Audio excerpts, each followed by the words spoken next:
All right, everyone, welcome back. You know what we do here? We take the time to really get into those parts of the Bible that, maybe you read over quickly, but there's something more there, right? Absolutely. So today we're tackling Psalm 32. Ooh, good one. Which is, on the surface, maybe a little intimidating.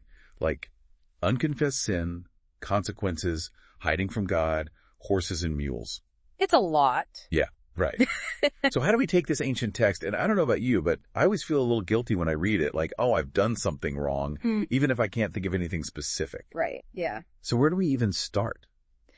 Well, I think it helps to think of it as a journey. Like a roadmap from the darkness of hiding our mistakes to the light of forgiveness and ultimately to the joy of living in tune with God. Okay, I like that. A journey. So, where are we at the beginning? Well, right off the bat, David lays it out there. He's not messing around. Verse 3, he's like, look, this is what unconfessed sin feels like. Let me look it up.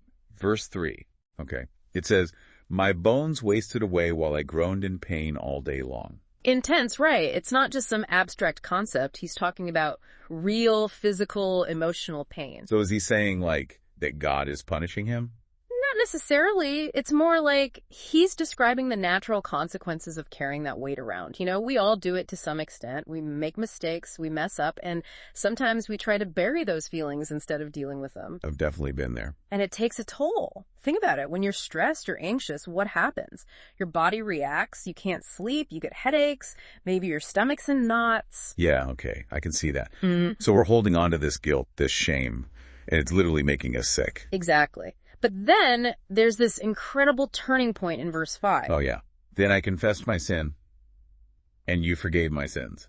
Like a huge weight lifted. Exactly. And it's not just about God forgiving him. It's about David finally acknowledging his own wrongdoing, taking responsibility, and seeking reconciliation.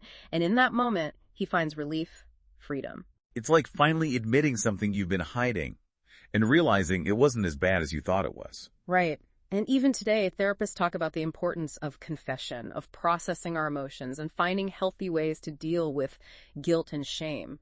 It's not about wallowing in it, but about acknowledging it and moving through it. So confession is good for the soul. Right. Literally. But there's more to it, right? There is. Because David then shifts gears and starts talking about God as this refuge, this hiding place. Oh, right. Verse 7, I think. You are my hiding place. You protect me from distress. You surround me with shouts of joy from those celebrating deliverance. It's beautiful imagery, and it speaks to this deep human need for safety, for comfort, especially when we're going through tough times. It's like knowing there's a higher power, a source of strength that we can lean on. Yeah, I totally get that. But I have to admit, sometimes I struggle with this idea of needing to be protected from distress. I understand. It's not about avoiding challenges or pretending that life is always easy. It's more about having that inner strength, that resilience to face whatever comes our way. Okay, that makes more sense. So it's not about hiding from life. It's about knowing that we have this well of strength to draw on when things get tough. Exactly. And the amazing thing is, it doesn't stop there. Because David then goes on to describe God not just as a protector, but also as a guide. Yeah. He says in verse 8, I will instruct you and teach you in the way you should go. I will counsel you with my loving eye on you. It's like this beautiful invitation to learn and grow, to be open to guidance, even if it means admitting we don't have all the answers. So we've gone from hiding our mistakes to confessing them, to finding refuge in God, and now to being open to his instruction. It's quite a journey. It is. And it speaks to this idea of a dynamic relationship with God. It's not static. It's constantly evolving. Which brings us to that part that always throws me off, the horse and mule analogy. Verse 9, do not be like the horse or the mule, which have no understanding, but must be controlled by bit and bridle, or they will not come to you. Right. You're probably like, what do stubborn animals have to do with any of this? Exactly. But it's actually a really powerful metaphor. Think about it. Horses and mules can be incredibly strong-willed. They need a bit and a bridle to guide them, to keep them on the right path. Okay, I'm starting to see it. So, are we the horses and mules? In a way, yes. Sometimes we can be just as stubborn. We resist guidance. We want to do things our own way, even when we know deep down it might not be the best path. Oh, I'm so guilty of that. I always think I can figure things out on my own. And sometimes we can. But there's also wisdom in recognizing when we need help, when we need guidance. And being open to receiving it, even if it comes from unexpected sources. Yeah, that's true. Humility is definitely a lesson I'm still working on. Me too. And I think that's one of the key takeaways from this psalm. It's not about being perfect. It's about being open to growth, to transformation. And to the consequences of our choices. Because in verse 10, David really lays it out there. Many are the woes of the wicked, but the Lord's unfailing love surrounds the one who trusts in him.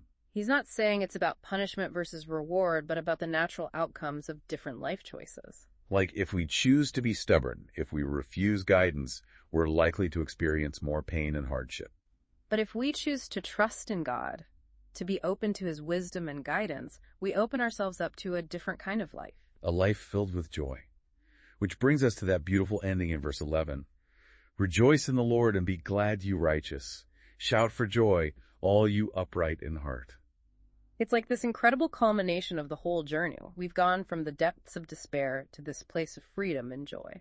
And it all starts with that first step of acknowledging our need for forgiveness, for guidance, for something bigger than ourselves. Exactly. It's about surrendering to that process of transformation and allowing ourselves to be guided towards a life of peace and joy.